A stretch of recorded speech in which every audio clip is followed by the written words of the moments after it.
Voy a hacer unas pruebas de mano a un paciente de 51 años. Bueno, vamos a comenzar. La primera se llama músculo flexor común profundo. Esta consiste en ponerle el dedo índice y medio en el paciente. Este consiste en tener el dedo en extensión y pedirle al paciente que flexione las articulaciones las falángicas, y esta prueba se hace con cada dedo. Se da positivo si el paciente presenta dolor o es incapaz de hacer la flexión. Esto se debe a una tendinocinovitis. La siguiente prueba es la prueba MUCAR. Se le pide al paciente con la mano extendida que haga un desplazamiento cubital. Si presenta algún dolor o no puede realizarla, esto daría positivo, que esto también daría una tendinocinovitis. Y la próxima prueba es la prueba de Finkelstein, que esta es el mismo desplazamiento pero con el puño cerrado. Esto, si presenta algún dolor y es incapaz de hacerlo, presenta una crepitación en la apófisis estiloides o una tendinocinovitis. Continuaremos con las pruebas. Realizaremos la prueba de Green. Esta consiste con una mano el terapeuta agarra los dedos y con la otra mano en el dedo pulgar agarrando el eje mayor hace movimientos de la articulación. Si presenta algún dolor o molestia, esto daría positivo a la prueba, la cual se deberá a una artrosis de la articulación. La siguiente prueba es la prueba del Lindbergh, que consiste en pedirle al paciente que mantenga los dedos extendidos y con el pulgar haga una abducción. Esta consiste en, si dar positivo, sería una semiflexión del dedo índice. Esto se debe a una alteración congénita de los tendones de los dedos. Y la siguiente prueba es la prueba de Bunel-Leder, que consiste en dos fases. La primera fase vamos a pedir al paciente que flexione los dedos uno por uno, y esto nos dará los movimientos de articulaciones interfalángicas proximal, media y distal. La segunda fase consiste en el terapeuta agarrar las articulaciones proximales y pedir que haga el mismo flexión uno por uno del paciente. Si esto presenta molestias o dolor, daría positivo y se daría a las articulaciones interfalángicas distal, que serían una contractura. Con las pruebas de manos, seguiremos con la prueba de Watson. Este consiste en que el terapeuta con una mano va a agarrar los dedos del paciente y con la otra va a agarrar la base del escafoides. El movimiento es que va a ser una presión dorsal. Esta prueba daría positivo en la forma que el escafoides se va a la fosa escafoidea, y esto se debe a una subluxación del hueso escafoides. La siguiente prueba es la prueba del peteo escafosemilunar. Esta consiste en los dos dedos en las dos manos del terapeuta. Uno va a estar en el escafoides y uno en el semilunar. Va a ser un movimiento contralateral dorsal. Esta prueba daría positivo si el paciente presenta algún dolor o molestia. Si da positivo, se debe a una lesión en los ligamentos de estos huesos. Vamos a seguir con la prueba de desplazamiento del hueso grande, o mejor conocido como la prueba de la presión. Esta consiste con una mano el terapeuta va a agarrar el antebrazo del paciente, con la otra va a colocar el dedo pulgar en el lugar del hueso grande y va a ejercer una presión. Si en este movimiento el paciente presenta algún dolor, será debido a una inestabilidad que daría positivo a la prueba. La siguiente prueba es la prueba de Regan, que consiste que el dedo pulgar y el dedo índice va a estar colocado en el hueso semilunar y el otro en el piramidal, y se ejerce una presión. Esta prueba daría positivo si el paciente presenta algún dolor Esto se debe a alguna hiperpronación o una hiperextensión, que sería una enfermedad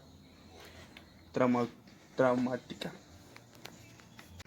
Continuaremos con la prueba de estabilidad en la articulación metacarpofalángica del pulgar.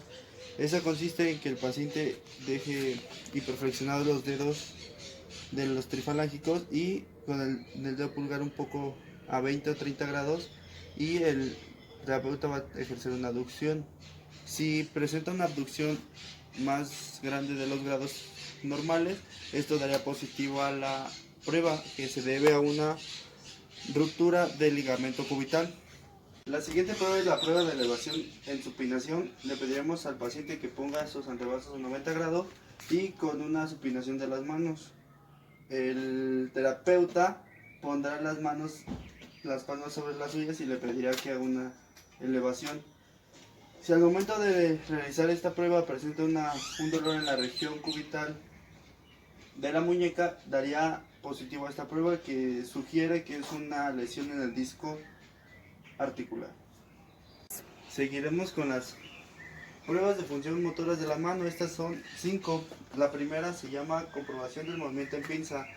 Le daremos al paciente un objeto pequeño y con el dedo pulgar e índice va a sostenerlo. Si el paciente no puede realizar este movimiento con éxito, se debe a que tiene una grave debilidad en los dedos. La siguiente se llama comprobación de movimiento de llave. Le pediremos que coja la llave entre el pulgar y la cara lateral del dedo índice. Si no puede mantener eso, se puede que tenga una lesión en el nervio radial. La siguiente le pediremos que con el puño apriete la pluma y nosotros intentar quitársela. Si al momento de nosotros quitarla se le desprende la pluma, eso daría positivo a esta prueba, lo cual nos daría que tiene una lesión en el nervio mediano cubital. La siguiente prueba es, nosotros le pediremos que apriete, darle una pelota y que la mantenga, y si no logra mantenerla daría positivo a esta prueba, la cual nos daría que puede que tenga una lesión en el nervio mediano y cubital. La siguiente se necesita un baumanómetro, pero como no hay como tener un baumanómetro, tenemos una pelota que se puede apretar. Esto consiste primero en el terapeuta va a llenar el baumanómetro a 200 mmHg y el paciente debe ejercer una fuerza para mantenerla. Si la puede mantener, esto daría negativo la prueba, pero si da positivo se puede dar a una lesión en el nervio mediano. La siguiente prueba es la prueba rápida del radial. Esta consiste en pedirle al paciente que mantenga el antebrazo en 90 grados y que extienda la mano. Si mantiene esa postura daría negativo a la prueba, pero si la mantiene caída, esto daría positivo. Eso se debe a que presenta una parálisis en el nervio radial. La siguiente prueba se llama prueba de extensión del pulgar. Le pediremos al paciente que tenga una media pronación y nosotros mantendremos el dedo en el punto de partida y le pediremos que extienda el dedo. Si el dedo se queda en el punto inicial, esto se debe a que tiene un problema en el nervio radial de la mano. La siguiente prueba es la prueba de supinación. Le pediremos al paciente que tenga cerrada la mano y haga un movimiento de supinación, y es incapaz de mantenerla, se le daría que tiene una pareja en los músculos supinadores, y la siguiente es la misma pero con una resistencia al fisioterapeuta. Seguiremos con el signo de Tiner de Hoffman. Se le pide al paciente que recargue la mano y deje al borde en una semiflexión la parte de la muñeca, y con el martillo neurológico se le pegan los pliegues de la muñeca. Al momento de que le pegan, el paciente debe presentar una flexión de la muñeca. Para dar positivo en esta prueba hay una aparición de parestesia o dolor en la mano, indica que el paciente tiene una compresión en el nervio mediano, que sería el síndrome del túnel del carpo. La siguiente prueba se le pide al paciente que mantenga se acerque el dedo gordo al índice, el dedo pulgar al índice, y esto daría positivo si el dedo pulgar se encuentra en el mismo plano que los demás, y esto se debe a que se alteran los músculos oponentes, el aductor corto del pulgar, el flexor corto del pulgar, y predomina el músculo aductor del pulgar. La siguiente prueba va a ser la prueba de Ochsner. Se le pedirá al paciente que ponga las manos en posición de rezar entrelazadas, y este daría positivo si el dedo índice y medio estuvieran levantados. Esto se debería a una parálisis parcial del músculo flexor de los dedos. La siguiente prueba es el signo del túnel del carpo. Se le pedirá al paciente que flexione las muñecas, y esto lo mantendrá por 1 o 2 minutos. Si aparece una parestesia en el territorio del nervio mediano, daría positivo la prueba, lo que significa que presenta el síndrome del túnel del carpo. La siguiente prueba es la prueba de Palen, que se le pide al paciente que junte los torsos de las manos y que mantenga una presión. Esto se mantendrá por 1 o 2 minutos, igual que la prueba anterior, y si aparece una parestesia en el territorio del nervio del carpo, daría positivo la prueba, lo que, igual que la anterior, daría positivo el túnel de carpo, el síndrome de carpo. La siguiente prueba se llama signo del círculo. Se le pedirá al paciente que en la parte de la palma el dedo pulgar toque el dedo meñique, y si al momento de realizar eso los dedos tienen un movimiento diferente a lo normal, daría positivo a esta prueba, lo cual daría que tiene un problema en el músculo oponente del pulgar. La siguiente prueba es la prueba de botella de Lutschig, que esta se necesita una botella, el terapeuta se la da al paciente, y al momento que la agarra, si tiene en el pliegue pulgar una buena fuerza, daría negativo, pero si en el momento que el dedo pulgar tiene una debilidad, esto daría positivo a la prueba. La siguiente prueba es la prueba de Palen invertida. Se le pedirá al paciente que ponga las manos juntas y que ejerza una presión.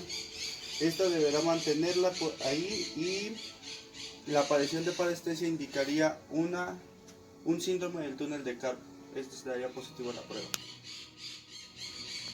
El paciente coloca las manos encima de la mesa y se le pide que haga una supinación, una pronación, la regresa. Y la segunda fase es que el examinador coge las manos y emite resistencia contra el paciente. Si existe alguna molestia o parestesia, indicaría una lesión del nervio mediano. Continuaremos con el signo de Frommel. Este consiste en el que el paciente, con una hoja de papel, en este caso una lima porque no tenemos hoja, la sujeta, y el examinador intentará retirarla. Si al momento de existe una debilidad o deterioro, que sería una parálisis, daría positivo. Esto daría que los músculos interiores y lumbricales tienen debilidad, el tercero y el cuarto. La siguiente prueba es la prueba rápida de cubital. Se le pedirá al paciente que cierre el puño, y al momento de realizar esta prueba daría positivo si el dedo anular y meñique quedarían extendidos. Esto daría que tiene una parálisis en los músculos interóseos. Seguiremos con la prueba intrínseca, que consiste en pedirle al paciente que separe el dedo meñique y anular. Meteremos una hoja de papel y deberá ejercer presión, y el examinador retirará el papel. Si en este momento el paciente presenta una potencia reducida, se deberá a que tiene una lesión en alteración del nervio cubital. Continuaremos con la prueba de O signo del pellizco. Se le pedirá al paciente que haga una forma de O con el dedo índice y pulgar. Si al momento de realizar esto se observa una parálisis del músculo flexor común profundo de los dedos, esto daría positivo a la prueba, que sería el síndrome del nervio interoseo anterior. Y seguiremos con la prueba de flexión de articulación de muñeca. Se le pedirá al paciente que ponga las manos en supinación y que el examinador ejercerá una resistencia al momento que él hace una flexión de muñeca. Esto daría positivo si una de las manos tiene menos fuerza que la otra o ambas tienen una debilidad de los músculos flexores. Vamos a ver los reflejos de la mano, que son tres. El primero es el reflejo cúbito-pronador, que se da en el apófisis estiloides, que es aquí. Y la reacción sería una flexión con un poco de aducción de la mano. La siguiente sería el reflejo carpometacarpiano, que se da justo en los pliegues de la muñeca. Aquí, al momento de pegarle con el martillo neurológico, va a haber una flexión de los dedos. Y para terminar sería el reflejo pisiforme.